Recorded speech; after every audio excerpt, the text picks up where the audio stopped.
वंशी, मुझे भी उस बंदर की तरह झूलना है, प्लीज झुलाओ ना। शिल्पा तुम भी ना, तुम्हारी हरकतें बच्चों जैसी है। चलो ठीक है, चढ़ो। ये अच्छा, अब डर लग रहा है।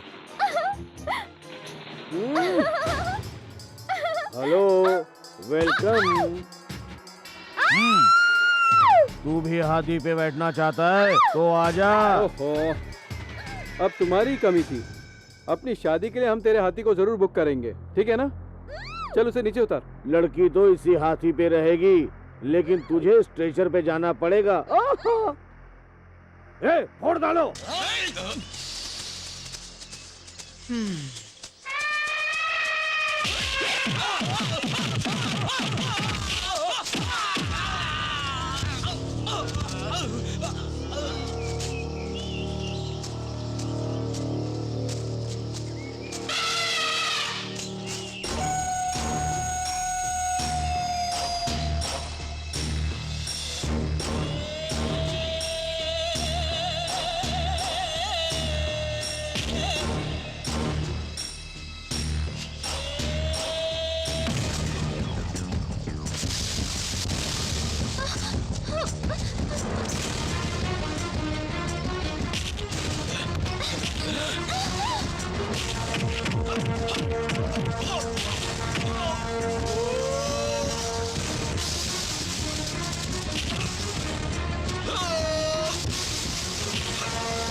कौन है तो?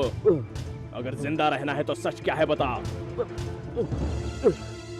गिरधारी प्रसाद ने मुझे भेजा है, जैसे उनकी बेटी मिल जाए इस लड़के को मारने के लिए कहा है। अब समझ में आया ना इसके बाप का कैरेक्टर।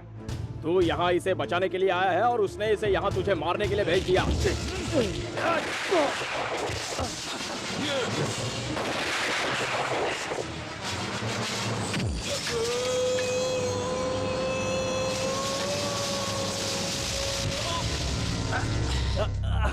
सर,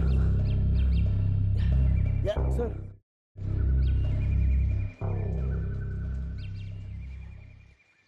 क्या हुआ वंशी? मुझे इतना अर्जेंटली क्यों बुलाया? क्या बात है? क्या हुआ? ये चोट कैसे लगी? क्या हुआ तुम्हें? सब बाद में बताता हूँ माँ।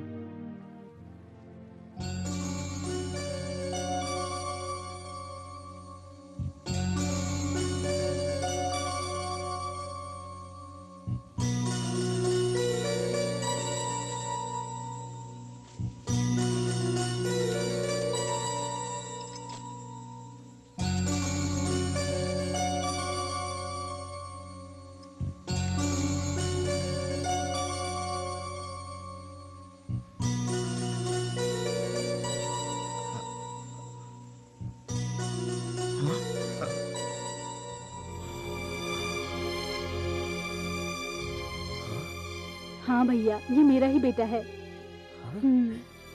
मम्मी, आप इनको जानती हो? जानती हूँ, ये तेरे पापा के क्लोज फ्रेंड हैं। तेरे पापा पुलिस ऑफिसर थे और अर्जुन फॉरेस्ट ऑफिसर थे। ये दोनों एक ही जगह पर काम करते थे।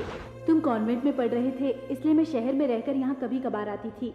इस एरिया का एमएलए अंजन प्रसाद और उसका भाई रमाकांत, ये दोनों गलत धंधा करते थे। चरण सिंह भी उनके साथ था। अर्जुन ने रमाकांत को अरेस्ट किया था, इसलिए चरण सिंह ने अर्जुन की पत्नी और बेटी को किडनैप कर लिया। उनको बचाने के लिए तेरे पापा गए, लेकिन चरण सिंह ने उन्हें मार दिया और अर्जुन की पत्नी और बेटी को भी मार दिया। उन बदमाशों को अर्जुन ने गिरफ्तार कर लिया, लेकिन एरिया के एमएलए और डीएसपी ने मिलकर कोर्ट को यह भरोसा दिलाया कि चरण सिंह को माफ करना चाहिए। और यहाँ तक कि सरकार ने जो उसे पकड़ने के लिए 10 लाख रुपयों का इनाम रखा था, वो भी उसे ही देकर उसे आम आदमी की तरह जीने के लिए छोड़ दिया। जो हो रहा था उस अन्याय के खिलाफ अर्जुन ने अपने असिस्टेंट फॉरेस्ट ऑफिसर गंगाधर को भरोसे वाला समझकर उसे अपना गवाह बनाया, लेकिन उसने गद्दारी की।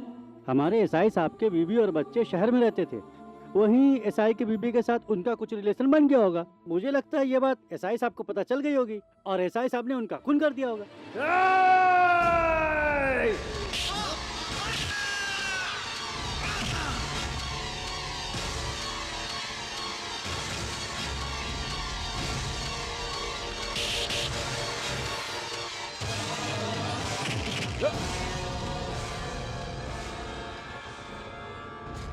अभी मैं आपके सामने गुनहगार खड़ा हूँ, मुझे भी पुनर्वास चाहिए। देंगे क्या? मैं इन लोगों को मारकर जंगल में छुप जाऊंगा और अपनी पसंद के कपड़े पहनकर वो डीएसपी, एमएलए और एमपी को गोली मार दूंगा और आपके घर में आकर अपनी गन रखकर सरेंडर कर दूंगा। तो आप मुझे पुनर्वास देंगे क्या? अच्छे चाल चलन के नाम पर बाहर आए हुए गुंडे, चोर, बदमाशों को बाल पोसकर और उन लोगों को बड़ा बनाकर असेंबली और पार्लियामेंट में बिठा देते हैं। उस समय मेरी अकेले की औरत का वध नहीं होता सर, भारत माता का वध होता है। I want to kill these dacoits, political डकैट्स।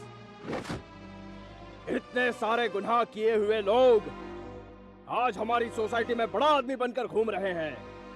मैंने तो कोई गुनाह नहीं किया, फिर भी मैंने अपने अपनों को खो दिया और कैदी बनकर सजा काटी। आप पे हुए इस अत्याचार को जानकर सच में मुझे अपने पापा से नफरत हो गई। मुझे आज उनको अपना पापा कहने में भी शर्म महसूस हो रही है। उनको सजा मिलनी ही चाहिए। सजा सिर्फ तुम्हारे पिताजी को ही नहीं, उन सबको मिलनी चाहिए जिसने गुनाह किया है।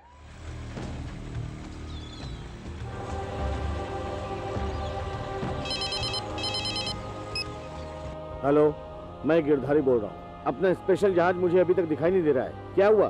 कितनी दूर हो? हम आपसे सिर्फ 1-2 मील दूर हैं। हम आधे घंटे में पहुंच जाएंगे। ठीक है सर?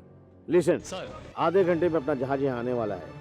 उसमें बहुत सा सामान लदा हुआ है, उसे सही सलामत पहुंचाना। Come on, fast.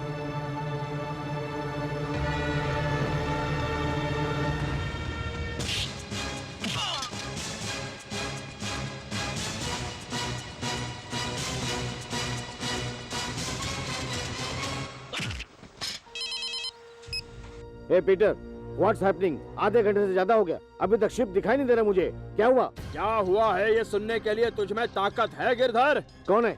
कौन बोल रहा है तू? इस देश को बर्बाद करने के लिए विदेशों से हथियार लाने वाले तेरे गैंग का सर्वनाश करने वाला अर्जुन हूँ मैं। हथियार लाने वाला तेरा जहाज गायब हो गया, वो मेरे कब्जे में है। क्या बोल रहा है तू? अगर दम है तो ढूंढ ले। शिट। हेलो भरत, तुम कहाँ पे हो? अर्जेंटली तुम सब लोग मेरे पास पहुंचो। It's very urgent.